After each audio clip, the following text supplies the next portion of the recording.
Chapter 3. I started in on Winn-Dixie right away, trying to clean him up. First, I gave him a bath. I used the garden hose and some baby shampoo. He stood still for it, but I could tell he didn't like it. He looked insulted, and the whole time he didn't show me his teeth or wag his tail once. After he was all washed and dried, I brushed him good. I used my own hairbrush and worked real hard at all the knots and patches of fur stuck together. He didn't mind being brushed. He wiggled his back like it felt pretty good. The whole time I was working on him, I was talking to him, and he listened. I told him how we were alike. "See," I said, "you don't have any family, and neither do I. I've got the preacher, of course, but I don't have a mama. I mean, I have one, but I don't know where she is.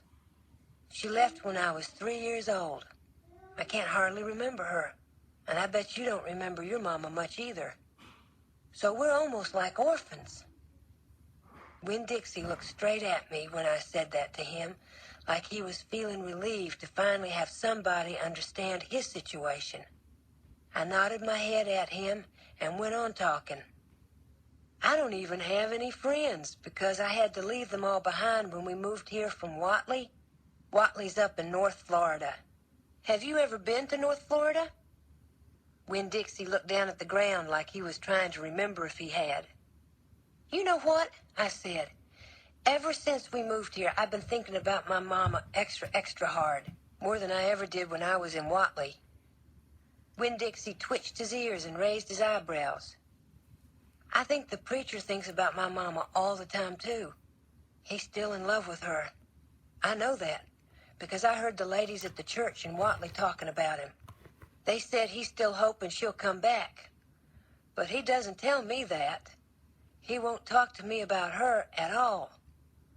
I want to know more about her, but I'm afraid to ask the preacher. I'm afraid he'll get mad at me."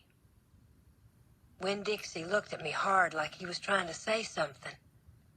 "What?" I said. He stared at me. "You think I should make the preacher tell me about her?" Winn-Dixie looked at me so hard he sneezed. "I'll think about it," I said. When I was done working on him, Winn-Dixie looked a whole lot better. He still had his bald spots, but the fur that he did have cleaned up nice. It was all shiny and soft. You could still see his ribs, but I intended to feed him good, and that would take care of that. I couldn't do anything about his crooked yellow teeth because he got into a sneezing fit every time I started brushing them with my toothbrush, and I finally had to give up. But for the most part, he looked a whole lot better, and so I took him into the trailer and showed him to the preacher. "Daddy," I said. He said. He was working on a sermon and kind of muttering to himself. "Daddy, I wanted to show you the new Winn-Dixie." The preacher put down his pencil and rubbed his nose, and finally he looked up. "Well," he said, smiling real big at Winn-Dixie. "Well now, don't you look handsome?" Winn-Dixie smiled back at the preacher. He went over and put his head in the preacher's lap. "He smells nice, too," said the preacher. He rubbed Winn-Dixie's head and looked into his eyes. "Daddy," I said real quick before I lost all my nerve, "I've been talking to Winn-Dixie." "Is that right?" the preacher said. He scratched Winn-Dixie's head. "I've been talking to him, and he agreed with me that since I'm 10 years old, you should tell me 10 things about my mama. Just 10 things, that's all." The preacher stopped rubbing Winn-Dixie's head and held real still. I could see him thinking about pulling his head back into his shell. "1 thing for each year I've been alive," I told him. "Please."